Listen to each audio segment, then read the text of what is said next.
শেষ হলো ঘূর্ণিঝড় রিমালের কারণে স্থগিত ১৯ উপজেলা পরিষদ নির্বাচনের ভোট গ্রহণ। এখন চলছে ভোট গণনা। ভোলার লালমোহন ও তজুমুদ্দিন উপজেলার সকাল ৮টায় উৎসবমুখর পরিবেশে শুরু হয় ভোট গ্রহণ।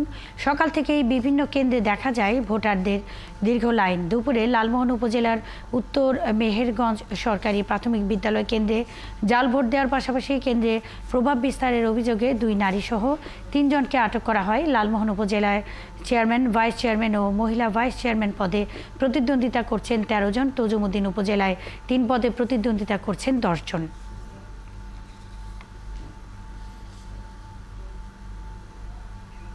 বরগুনার পাথরঘাটা ও বামনা উপজেলা পরিষদে বড় ধরনের কোনো অপ্রীতিকর ঘটনা ছাড়াই শেষ হয়েছে ভোট গ্রহণ।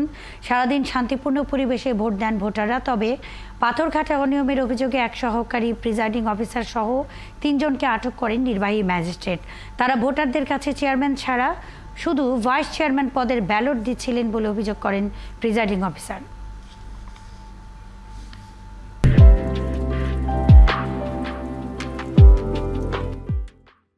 তবে ঝালকাঠির রাজাপুর ও কাঠালী উপজেলা পরিষদের নির্বাচনে ভোটার ছিল কম।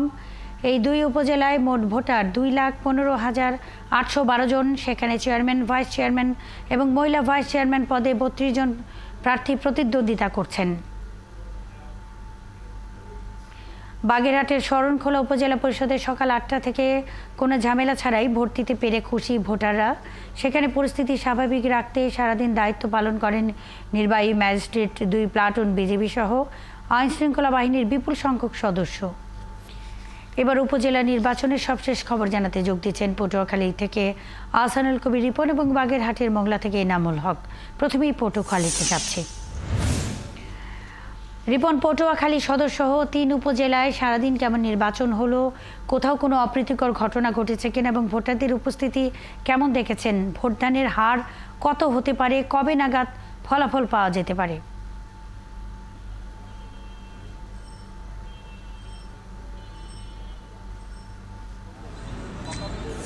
মুন্নি, আপনি বলছিলেন পটুয়াখালীর সদস্য আজকে ৩টি উপজেলার নির্বাচনের ভোট গ্রহণ কিছুক্ষণ আগে শেষ হলো।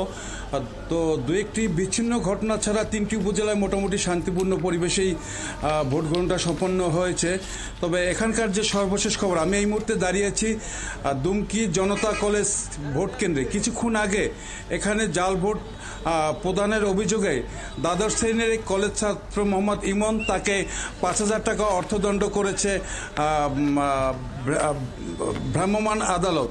এছাড়া একই কেন্দ্রের বাইরে বেলা ১:৩০টার দিকে মোটরসাইকেল মার্কার সমর্থক এবং কাপ্পিরিস মার্কার সমর্থকদের মধ্যে কিছুটা ধাওয়া এবং হাতাহাতির ঘটনা ঘটে। সেখানে কাপ্পিরিস মার্কার একজন সমর্থক হাবিব হাওলাদার, সে আহত হয়েছে বলে তার যে ঘনিষ্ঠ সূত্রে জানা গেছে। এছাড়া পটুয়াখালীর আজকে যে ৩টি উপজেলায় নির্বাচন অনুষ্ঠিত হচ্ছে বা ভোট গ্রহণ সম্পন্ন হলো, এতে দেখা যাচ্ছে যে দুমকি উপজেলায় ভোটার উপস্থিতিটা তুলনামূলক সন্তোষজনক বা ভালো অবস্থায় দেখা গেছে। তো এই মুহূর্তে আমি যে কেন্দ্রটা রয়েছি, জনতা কলেজ কেন্দ্র, সেখানে ইতিমধ্যে 50 অতিক্রম, বিকেল ৩টায় 50% অতিক্রম করেছে ভোটের হার।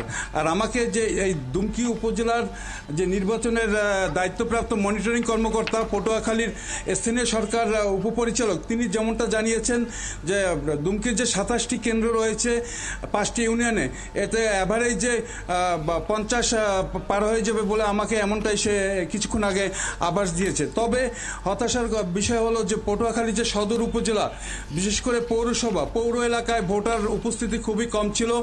দুপুর 2টা পর্যন্ত সেখানে 17 থেকে 18% ভোটার। আহসানুল কবির রিপন, আপনি আছেন, খবর রাখতে থাকুন, সঙ্গেই থাকবেন। আরেক সহকর্মী বাগেরহাটের মোংলা থেকে যুক্ত আছেন এনামুল হক।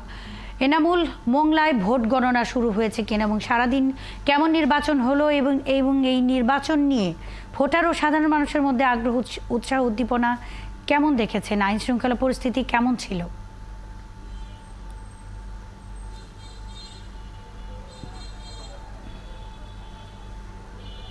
এমনি দিনভর দু একটি সাধারণ বিচ্ছিন্ন ঘটনা ছাড়াই কিন্তু মোংলা উপজেলায় কিন্তু শান্তিপূর্ণ নির্বাচন অনুষ্ঠিত হয়েছে। তবে ভোটারদের যে উৎসাহ উদ্দীপনা ছিল সেটি কিন্তু দিন শেষে এখন শতাংশ হিসাব করলে কিন্তু মাত্র 35% ভোট পড়েছে বলে একটু আগেই আমাকে নিশ্চিত করেছেন মোংলা উপজেলার রিটার্নিং কর্মকর্তা আল মামুন।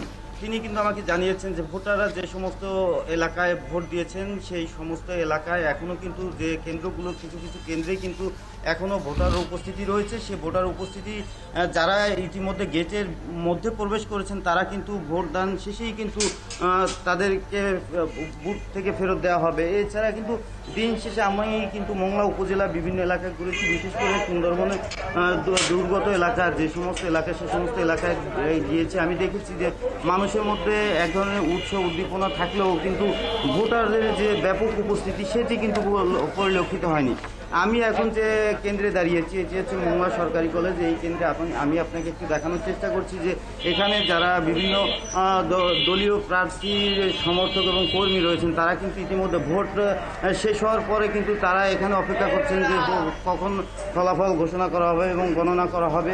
এছাড়া আমি কিন্তু এই মোংলা সরকারি কলেজ ছাড়াও মোংলা পৌরসভার বিভিন্ন কেন্দ্র কিন্তু আমি ঘুরে দেখেছি। সেই সমস্ত কেন্দ্রে কিন্তু এখনও কিন্তু ভোটারের উপস্থিতি রয়েছে। এই সমস্ত ভোটার যারা রয়েছেন গেটের মধ্যে তারা কিন্তু ভোটদান শেষ করবেন, তারপরেই হচ্ছে গণনার কাজ শুরু হবে। এছাড়া যে সমস্ত কেন্দ্রে ভোটার নেই সে সমস্ত কেন্দ্রে কিন্তু ইতিমধ্যে ভোট গণনা কাজ শুরু হয়ে যাবে। তবে শতাংশ হিসাব করলে কিন্তু মোংলা উপজেলায় যে পরিমাণ ভোট হওয়ার কথা ছিল সেই পরিমাণ কিন্তু ভোটের হার হয়নি। আরেকটি বিষয়, আপনি উপকূলীয় যে এলাকা রয়েছে বিশেষ করে সুন্দরবন ইউনিয়ন এবং যে চিলা ইউনিয়ন সেখানে যে দুর্গম এলাকা রয়েছে সেখানেও কিন্তু আমি দিনভর ঘুরেছি। সেখানে দেখেছি যে কিছু মানুষ কিন্তু যে যারা ক্ষতিগ্রস্ত হয়েছে ঝড়ে আপনি জানেন যে ঘূর্ণিঝড় রেমালের কারণে যে ক্ষতিগ্রস্ত হয়েছে সেই ক্ষতিগ্রস্তের ফলে কিন্তু সেখানে যারা সাধারণ মানুষ রয়েছেন তাদের ভিতরে কিন্তু ভোট দিতে আসার প্রবণতা কিন্তু অনেকটাই কম ছিল। তবে স্থানীয় প্রশাসন থেকে শুরু করে যারা জনপ্রতিনিধি রয়েছেন তারা কিন্তু চেষ্টা করেছেন যে তাদেরকে ভোট কেন্দ্রে আনার জন্য। তবে এনামুল, অসংখ্য ধন্যবাদ যুক্ত হয়ে তথ্য জানাবার জন্য।